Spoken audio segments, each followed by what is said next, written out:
哈哈，终于讲到老 K 最喜欢的日本队。老 K 除了从1996年欧洲杯开始成为正式的英格兰球迷以外，我最粉的、最喜欢的、最热衷的就是日本足球队。关于日本队，最重要的是解决一个问题：东亚人种到底适不适合踢球？其实过去中国国脚孙继海，就是过去在曼城踢过主力的孙继海，他有一句著名的话：中国人其实不适合踢球。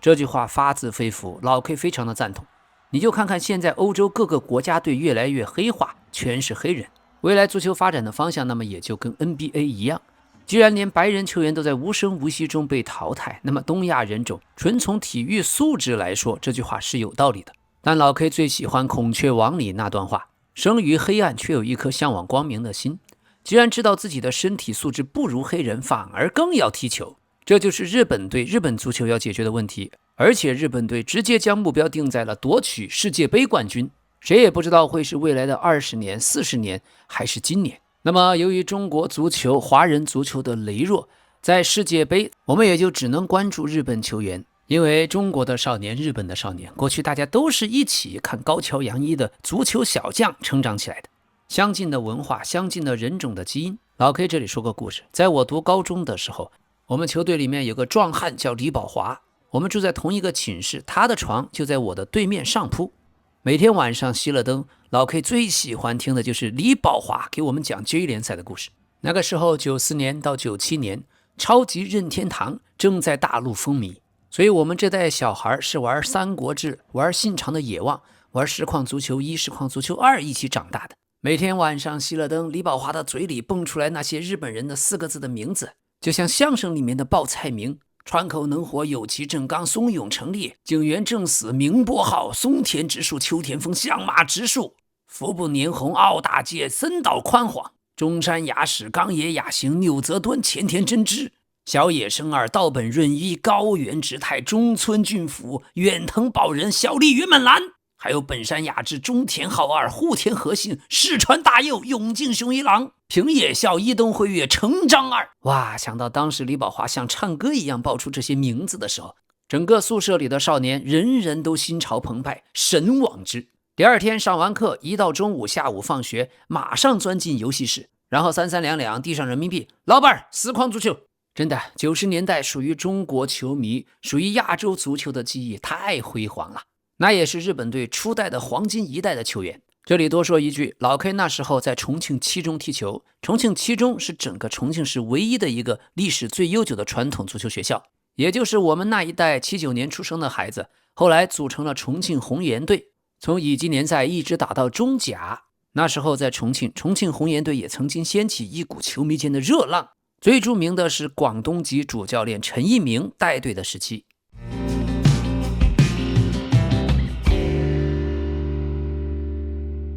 所以朋友们，看之前希望您能点赞、评论、热推和分享一下。老 K 足球新闻，欢迎您的订阅。咱们继续。好，话题扯回来，所以老 K 高中的时候也算是个半职业化的球员，只是后来没有随队友走职业足球那条路，选择了读书考大学去了。但是96、97年那时候，我们这帮17岁左右每天参加专业训练的足球运动员已经看出，日本队在90年代末踢出了一种从所未见的足球。简单讲，他们的传控水平登峰造极，而且很明显充分的利用整个场地的空间。那时候玩实况足球最大的乐趣就是用日本队将球传到每一个角落，传来传去，对手怎么都抢不到。这种下围棋的快感很类似于日本围棋所追求的那种唯美的至高境界，已经在90年代末的日本足球身上得以体现。到了后来，一代又一代的日本球员和教练们前仆后继，中间的过程咱们就略过不表了。那么首先说一下这次日本队的阵容，手田英正的落选。过去前曼联主教练阿莫林还在葡萄牙体育的时候，对手田英正有一句评价，大概意思是每个教练在人生中都应该至少训练过一名日本球员，因为日本球员的尊重、愿意学习，能踢多个位置，而且总是准备帮助球队。但是在2024年亚洲杯，当时日本1-2输给伊朗队，手田英正曾经在上半场用个人的推进破门，赛后公开表达了不满。他的话里面字里行间认为日本队在一些局面需要外部更明确的提示，不能只依赖球员的个人质量，这引起了轩然大波。日本媒体后来反复讨论，这段守田英正的发言是否在批评主教练森保一呢？哈哈，那么这次日本队的26年世界杯26人名单，守田英正落选。所以还是老 K 那句话，足球界就是江湖，有人的地方就有江湖，人情世故你不能不懂，在哪里都一样。有趣的是，由于穆里尼奥要去皇马当主教练，穆里尼奥第一个点名要引进的就是日本国脚守田英正，所以这位31岁的中场能够进皇马，却进不了日本国家队。从另一个角度讲，这也确实凸显了当今日本队的实力，你能在皇马踢主力，未必就能进日本队的大名单。另外，这次主教练森保一也最终放弃了南野拓实，放弃了三山勋，放弃了丁田浩树，但是此前同样受伤的队长远藤航和39岁老将长友佑都却回归。自此，长友佑都也成为首位连续参加了5届世界杯的亚洲球员。丁田浩树和南野拓实都是因为膝盖前十字韧带断裂重伤。丁田浩树受伤是去年8月，德甲刚刚开赛。南野拓实则是去年12月受伤，虽然今年的4月到5月两人已经恢复训练，但半年以上没有比赛，距离真正能达到世界杯的标准还差很远。而三山勋在上周末英超布莱顿与狼队的比赛中，在无对抗情况下腘绳肌受伤，虽然这种伤病可大可小，但从最终的结果看也不是那么乐观。主教练森保一在解释三山勋的落选的时候，明显情绪很激动，表情很复杂，甚至红了眼眶。而目前入选了最终26人名单的球员，从门将铃木彩彦到后卫长友佑都、板仓晃、富安健洋、伊藤洋辉，还有中前场的远藤航、伊东纯也、连田大地、久保建英，过去都遭受了重伤。而另外，作为南野拓实替身的铃木为人，目前处于锁骨骨折的伤病中，而锁骨骨折的铃木都能入选，那么三山勋的伤病严重程度可以想象。而这里面争议比较大的老将长友佑都39岁了，他刚刚从接近2个月的拉伤中恢复，到底来了之后能有多大贡献呢？对这一点，森保一也解释过，长友佑都现在在国家队以身作则，努力完成自身的训练，同时他已经开始协助教练员做一些教练的工作，而最主要是长友佑都在更衣室的人格魅力和影响力是这一批球员中所没有的。什么意思呢？就是为了控制更衣室，森保一需要长友佑都，而守田英正的缺席主要因为效力于德甲美因茨队的佐野海舟异军突起。佐野海舟作为后腰球员，在日本队他强大的拦截能力和个人推进能力可以说无出其右，他已经火速锁定了一个主力位置。从实际的作用看，佐野海舟比守田英正更强，是真正的高级货。而这次森保一公开的说自己放弃守田英正的原因，是因为守田不是5大联赛的球员。森保一选的4位后腰，美因茨的佐野海舟、利兹联队的田中碧、水晶宫的连田大地，还有圣保利队的藤田让流骑马。但圣保利队是属于德乙联赛，所以再加上队长远藤航，日本队已经有了5位效力于5大联赛的后腰球员。最后随着远藤航的回归，藤田让流骑马也落选。所以现在随着日本队球员水平的提升，所效力平台的提升，森保一用这种明确的标准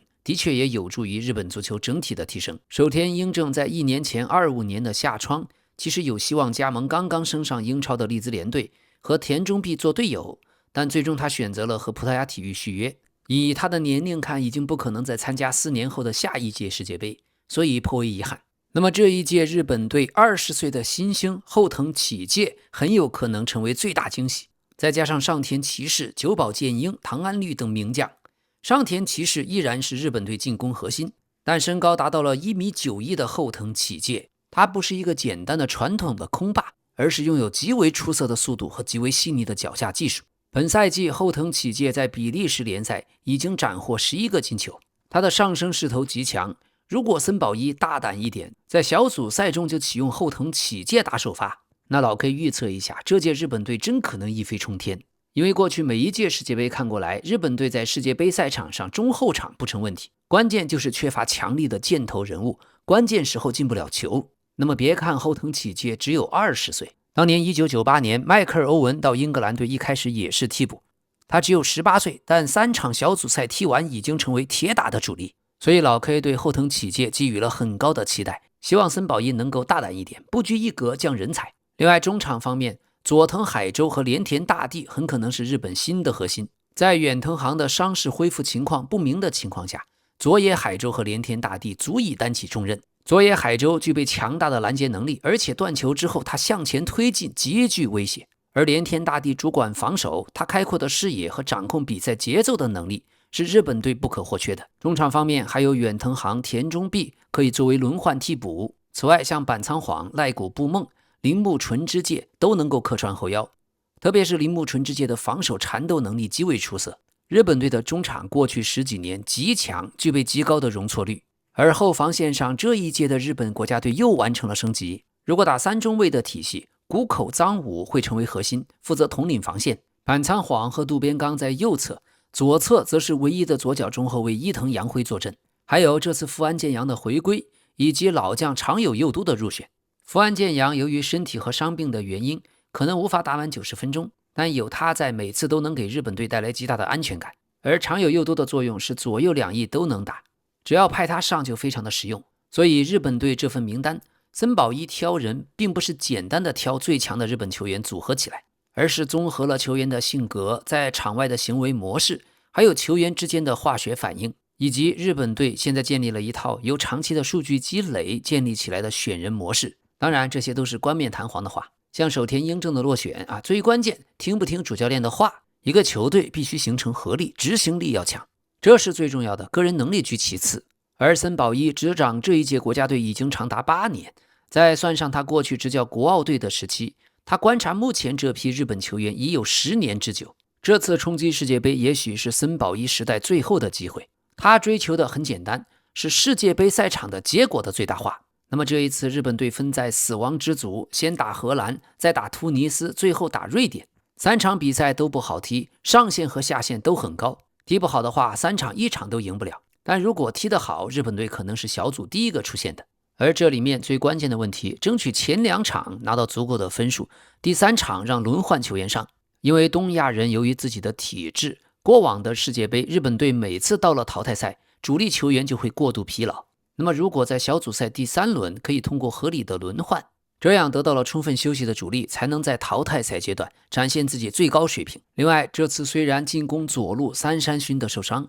但日本队依然拥有前田大然，他的逼抢和冲刺能力都是顶级的。还有铃木为人、中村进斗、伊东纯也，这几个大哥都有各自的特点。还有在替补席上21岁的小将岩贝健人，他目前效力于德甲的沃尔夫斯堡，他的瞬间爆发力极强，进攻欲望极强。岩贝健人的球商非常高，无球跑动非常出色。作为替补骑兵，他的推进能力和门前嗅觉足以改变比赛节奏。所以兄弟们，一旦岩贝健人上场，大家虎躯一震，这日本队马上可能就要进球了。 OK，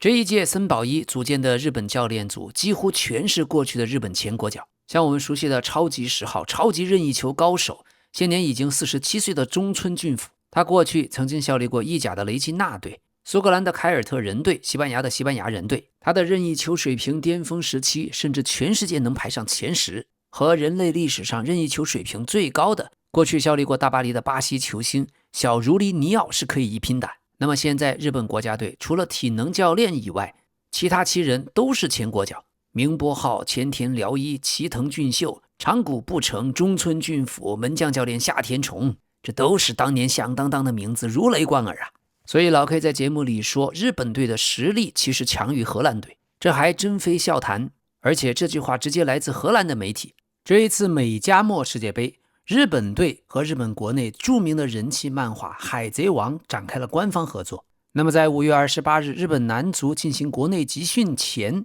连载《海贼王》的集英社向日本队赠送了蓝色草帽，作者尾田荣一郎还送来了寄语。对此，日本队球星久保建英表示，海贼王是我最喜欢的作品了，我非常开心，也听说过许多关于尾田老师的事情，既然能够和海贼王展开这样的合作，我希望自己在世界杯能有不辱海贼王之名的表现。那么中二之魂熊熊燃烧，久保建英在场上能不能将梅西干掉，扬名世界呢？久保建英这个名字对过去熟悉亚洲足球的球迷来说简直是如雷贯耳，他从小就被称作日本梅西。老 K 说过，我过去就买过久保建英父亲培养久保建英的书，还请人将日文翻译为中文。从他很小的时候，久保建英爸爸呀就在家里面客厅到处都放着各种各样的球。早上上班前，父亲会带他到附近的公园踢球，而他从2岁开始就接触了足球，几乎一年大约350天以上，每天都会碰球。但这并不是单纯的逼小孩踢球，而是将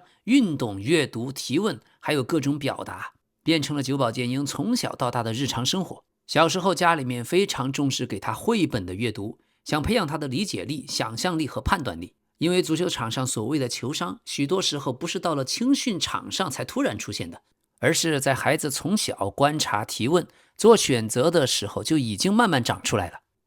小时候6岁的时候，久保建英就说过我想进巴萨。对普通家庭来讲，这只是孩子一句天真的话。可是久保建英的父亲当时没有把这句话当作玩笑，他是想，那么我们就试试看吧。所以当久保建英还是小学生的时候，小学3年级进入川崎前锋队的 U10， 他已经是另一个次元、另一个层级的球员。青训的教练对他有这样的评价：久保建英小时候的训练态度、思考的方式都非常讲究，胜负欲极强，每个动作都不想浪费，而且他非常懂如何比赛，能够根据场上的局势迅速做出最正确的判断。所以小时候的久保建英不是单纯的只会过人而已，而是真正知道什么时候应该做什么事儿。后来父亲陪他在横滨参加了巴塞罗那的训练营，获得了 MVP， 然后又参加欧洲的赛事，被推荐到巴塞罗那试训，最终进入拉玛西亚。那一年他只是一个日本小学生。那么到了西班牙，离开川崎前锋去到巴塞罗那，语言不同，文化不同，队友不同，训练方式也不同。而且这里是拉玛西亚呀，是过去哈维、伊涅斯塔、梅西长大的地方。在西班牙，母亲和弟弟陪着他，从10岁就破例签约了巴塞罗那青训。但到了2015年，巴萨却因为违反了未成年人国际转会的相关规则受到了处罚。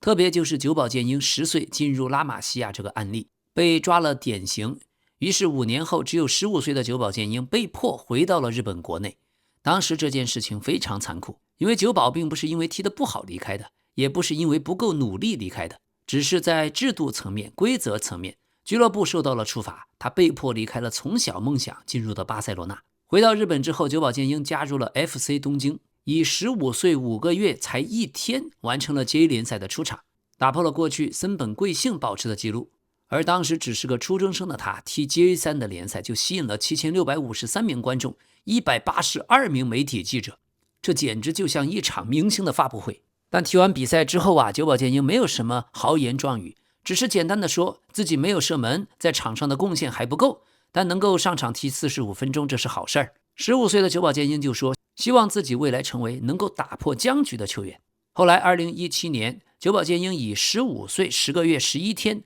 刷新了 J3 联盟的最年轻进球纪录。2018年，他从 FC 东京租借到横滨水手，这也是为了更好的成长，需要更新、更严峻的挑战。后来在 J 联赛踢出了名堂之后，2019年久保建英回到西班牙，但非常戏剧性的是，作为巴塞罗那的旧将没有回巴萨，而是选择加盟了皇马。皇马签下了18岁的久保，而且评价他是世界足坛最有前途的年轻球员之一，技术好，视野好，脚下快，有进球的嗅觉。但是到了皇马那个夏天，虽然训练中表现很突出，但仍然没有机会直接进入皇马一线队，于是开启了在西甲的租借漂泊，先后到了马洛卡、比利亚雷亚尔、赫塔费，后来又回到了马洛卡。2019年11月，在马洛卡，久保建英打进了西甲首球，那时候他才只有18岁，随后又去到了比利亚雷亚尔。但是在埃梅里手下，久保建英的机会并不稳定，后来他希望提前结束租借，寻找别的球队。等转到赫塔费之后，终于获得了主教练的信任，获得了越来越多的上场时间。然后21到22赛季，久保建英再次回到马洛卡，但也开始出现一些伤病。22年，他加盟了皇家社会，这个时候他也只有21岁，但已经有了丰富的比赛经验。他在皇家社会有了自己清晰的角色，在右路能拿球，左脚可以内切进入内部区域，和中场边后卫形成小范围队友之间的配合。2023年9月，久保建英在西甲真正的爆发了，当选了当月的最佳球员。皇家社会5场球拿到12分，久保建英直接参与了4个进球，在对格拉纳达梅开2度，对皇马的比赛表现也很出色，对赫塔费进球，在巴斯克德比也有进球。也就是3年前的久保建英，终于从一个未来之星真正变成了能决定比赛的人。不过在25到26赛季，久保建英遭遇了脚踝的伤病和状态的波动，他自己也承认还没有完全找回对脚踝的信心。过去久保建英很早就参加了日本各级青年队，2017年在 U17 世界杯亚洲区预选赛打进4个球，又参加了 U17 的世界杯和 U20 的世界杯，1年时间就完成了2个年龄段的世青赛大赛经历。2024年日本国民动画《哆啦 A 梦》的新年特别篇里，久保建英和皇家社会出现在里面。一个西甲的球员能够出现在《哆啦 A 梦》这样日本国民级的动画里，这可不是普通的营销，这说明日本已经将他作为向外传播的形象之一。2024年皇家社会跟他续约到了28到29赛季末，久保建英还拒绝了来自沙特方面的高额报价，因为他说自己从小最在乎的是和最好的球员在一起踢球，也和最好的球员在一起对抗。在今年4月西班牙国王杯决赛，皇家社会拿到冠军，这场比赛久保建英替补出场，还帮助球队在点球大战中击败了马德里竞技，这也是他个人职业生涯的首座冠军奖杯。现在在皇家社会，他经常会踢右边锋，但不是传统贴着边路走的爆点球员，他喜欢先在右路接球，把边后卫和对面的后腰都吸引过来，再用左脚内切直塞传倒三角或者横传创造机会。在日本队，久保建英有时候更靠近中路，他最大的短板是身体对抗能力，还有在连续高强度的赛程下身体的耐久性。另外，久保建英有时候射门选择有问题，容易在能传能射能过之间多做一步。还有当球队的阵型后撤，他在前场球权减少的时候，有时候会显得很孤立。但他的特点是左脚可以内切，在右路拥有1对1的能力，他习惯在内部区域接球，有短距离的变向能力，受压迫下处理球的能力强，也能传威胁球。如果说久保建英是天才，但是天才这个词儿用在他身上显得太轻太没有分量，因为这解释不了他父亲每天从小到大陪着他踢球的那种耐心，也解释不了他母亲陪着他远赴西班牙的生活成本。另外，在15岁他被迫离开拉玛西亚，离开自己心爱的巴塞罗那，到了这联赛，在聚光灯下他又说出我想成为能够打破比赛僵局的人。所以就像久保建英自己的话，我不是天才，我只是一个靠努力成功的球员。 OK， 所以目前在球员身价榜亚洲区，久保建英3000万欧元排在第3，曼城的胡桑诺夫3500万欧元排第2，美因茨的佐野海舟4000万欧元排第1，在他们下面有第4名大巴黎的里冈人2800万，布莱顿三山勋2500万，弗莱堡林木维人2400万，拜仁慕尼黑金文哉2000万，帕尔马的铃木彩燕2000万，拜仁慕尼黑伊藤洋辉1800万，法兰克福唐安绿1700万，洛杉矶 FC 的孙兴敏1700万。值得注意是25岁的中场球员佐野海舟，4000万欧元，他已经成为亚洲现在身价最高的，但在德甲年薪才只有85万欧元，这也是因为德甲工资普遍比较低。简单说，德甲更像是拜仁慕尼黑的卫星联赛。目前英超的布莱顿队和布伦特福德正在全力的争夺佐野海舟，希望下赛季咱们能在英超亲眼看看他的实力。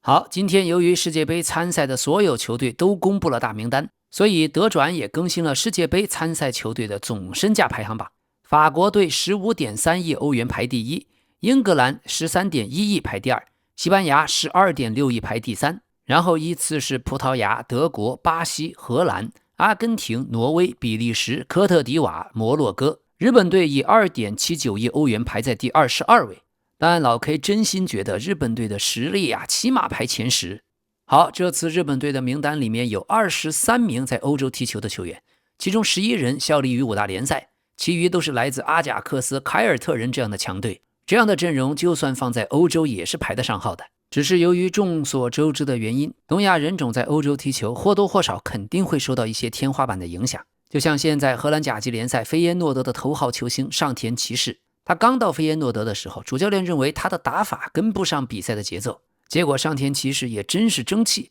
到了荷兰之后，先从折返跑等等基础的体能训练抓起，日常加练了各项专项内容，训练结束后还去搏击馆练习踢拳，花了整整2年时间，上田骑士一步步完成了蜕变。他本赛季在菲耶诺德荷甲联赛首发了31次，打进了25个进球1个助攻。这样的数据如果是来自非洲的黑面孔，那上田骑士起码能卖个7000万8000万什么的。作为本赛季荷甲联赛的金靴，上田骑士到现在却没有转会市场上的绯闻，你说这到哪儿说理去？所以这一次日本队26人名单，3名门将，9名后卫，14名都是中前场的球员。他们的主教练森保一就像是日本足球体系自己长出来的土产品，他非常的懂J1联赛，也懂日本球员的性格，更懂日本足协的长期规划。他的优势并不是惊天动地的战术能力，而是稳定、耐心，内部擅长沟通，而且持续迭代。森保一球员时代作为日本国脚，有过35次出场，有过1个进球。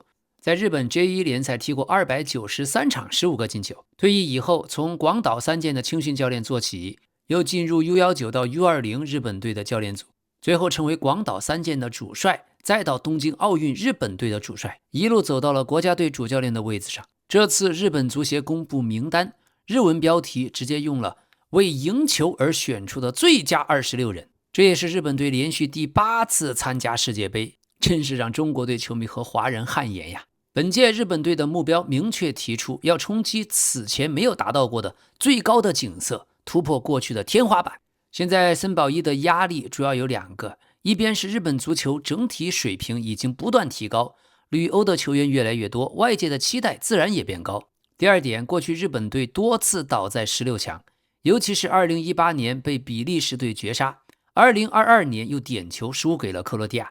这种总是差那么一点点的历史包袱非常重。日本队此前在02年、10年、18年和22年都进入过淘汰赛阶段，但从来没有真正的突破过。这一次森保一组建的日本队，关键字就是比赛的强度、战术纪律和转换的速度。他们喜欢用的阵型是3-4-2-1，近期热身赛也试过3-1-4-2。这一套体系的核心不是单纯的防守反击，而是通过压迫以后快速找到前场自己的技术持球点。像久保建英、唐安绿、中村进斗、伊东纯也负责在前场制造第一波的压迫的压力，然后找转换机会。而上田骑士、小川航基、前田大然提供不同类型的在锋线上的功能。而日本队的双后腰阵型、3中卫阵型，保证球队不会因为前场的压上而立刻被对方打穿。在上一届世界杯点球输给克罗地亚后，森保一提出如何在淘汰赛真正赢球，这是日本队要解决的心理课题，并且森保一希望球队不要再把命运交给点球决战。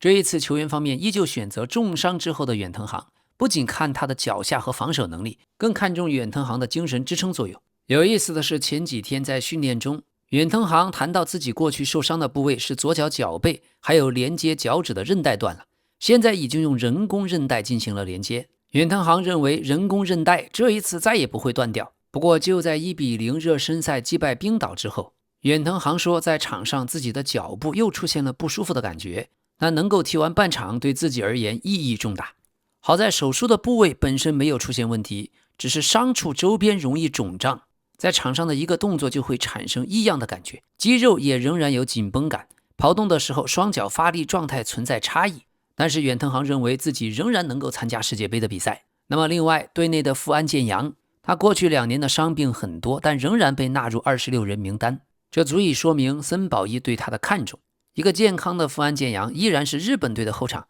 对阵世界级强队时最重要的保险。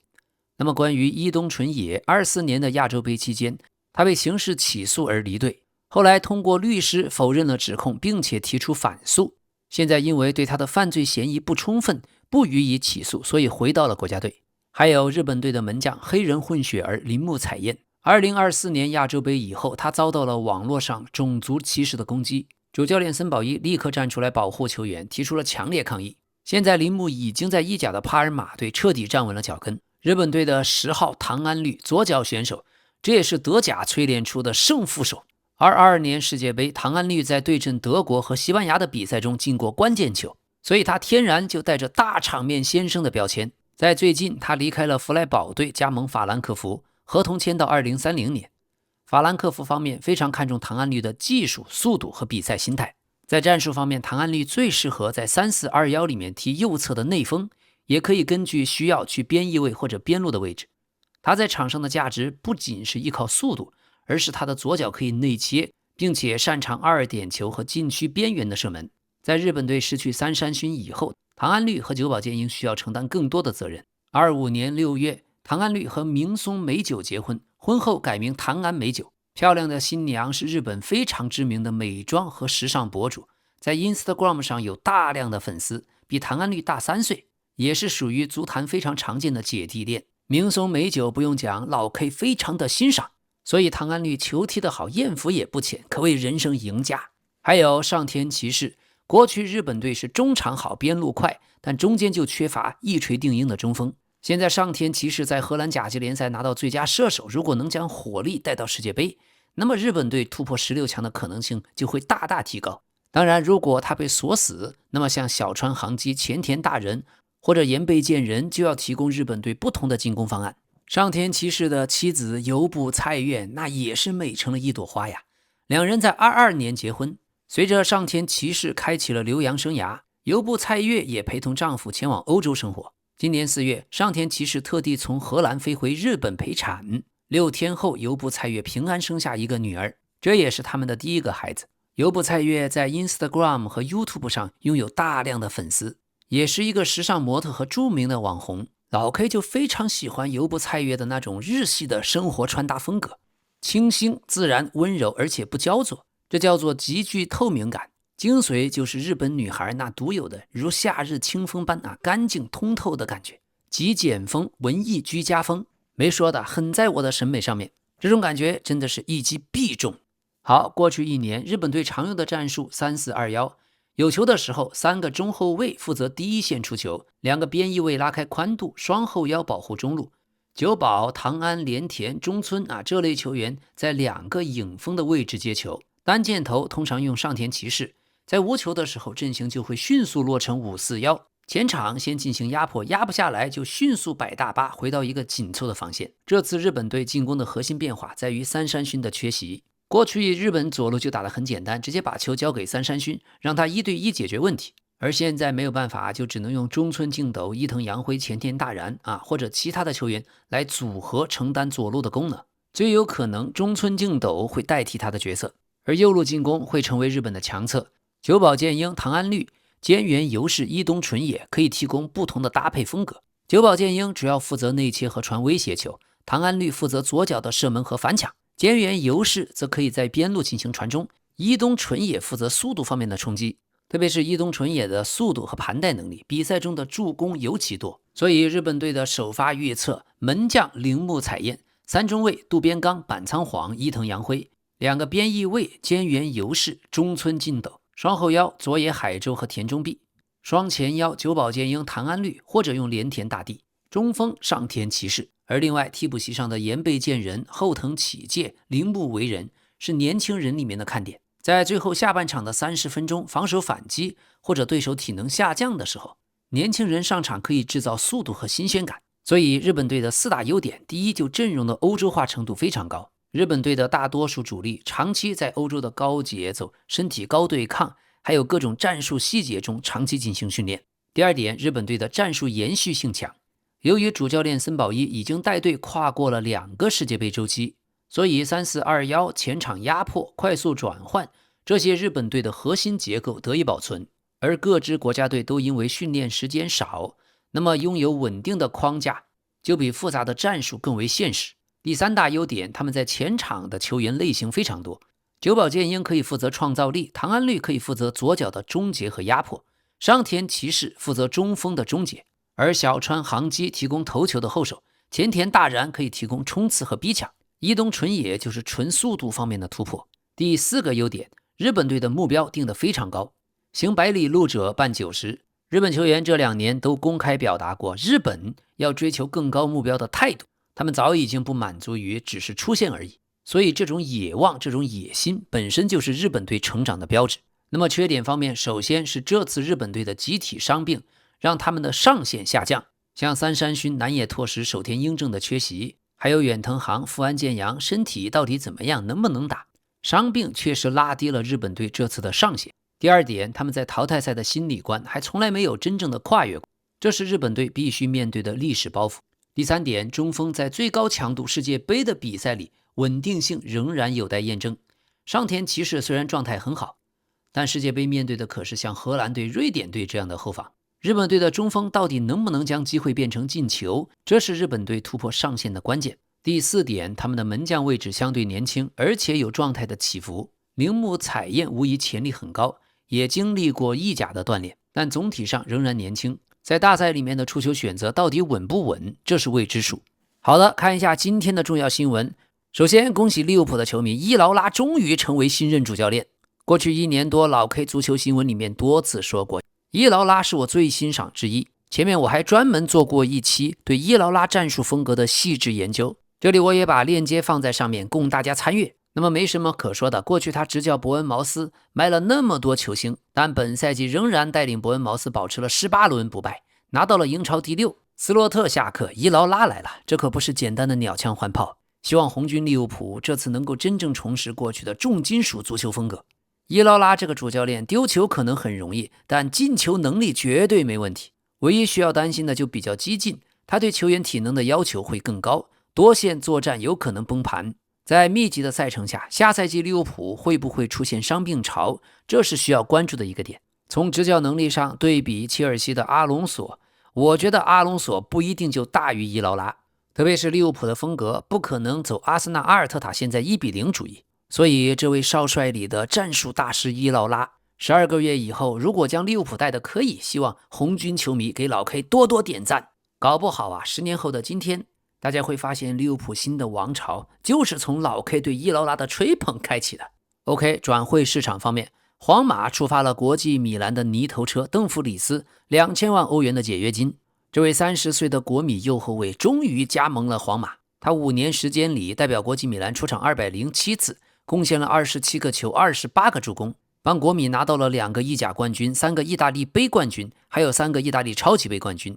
邓弗里斯真正的高级货，他来了之后，阿诺德还有没有机会上场就成了巨大的未知数。下赛季皇马的主教练是穆里尼奥，来一个邓弗里斯，再来一个科纳特，嘿嘿，能不能再来一个曼城的格瓦迪奥尔？好的，关于科纳特，皇马也已经跟他达成了口头协议，罗马诺这边很快就会 Here we go。 科纳特为了加盟皇马，已经拒绝了来自沙特方面的高额报价，双方的合同具体会取决于老佛爷什么时候完成主席的连任。还有今天26岁亚特兰大队的巴西中场埃德松·席尔瓦即将加盟曼联，转会费4500万欧元，双方将签约4+1年，这也已经 Here we go 了。埃德松·席尔瓦他的特点是覆盖范围大，而且耐跑，在意甲他的防守一直不错，有时候还能踢中后卫。作为巴西球员，适应英超的节奏应该没有问题，但关键是最近遭遇了伤病，所以先要找回状态。巅峰状态的埃德松可以大范围执行扫荡和覆盖任务，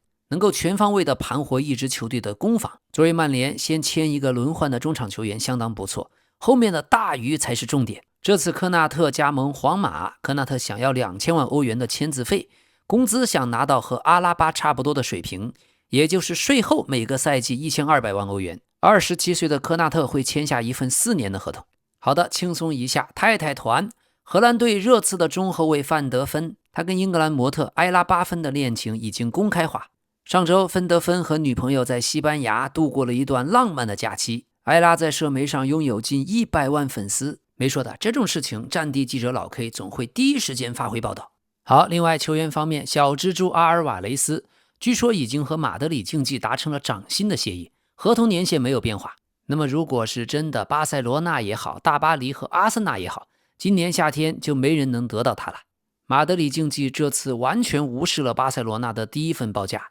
巴萨内部呢也不想再给球员施加更多的压力，这件事也许还有反复，咱们还得继续观察。好，另外关心一下阿根廷队梅西，他的左腿肌肉出现了发炎，首次训练仍然非常不舒服，基本确定不会出战对阵洪都拉斯的首战。这个消息让所有的球迷心都揪紧了。小组赛打不打问题不大，淘汰赛的时候希望梅西能够上演王者归来。好的，皇马方面为了主席竞选，老佛爷在街头悬挂了巨型的横幅，展示了自己任职期间所签下的大牌球星给自己的竞选造势。名单从路易斯·菲戈开始一直到姆巴佩结束，并且还附有一个字样写着待续。所以如果老佛爷继续担任主席，无疑将会签下更多的世界顶级巨星。有意思的是，老 K 一个个看过来，却没有看到阿扎尔的名字。好，另外皇马老佛爷这边看上了切尔西球员恩佐，准备通过球员交换的方式来引进。据说切尔西方面对皇马的赫伊森很感兴趣，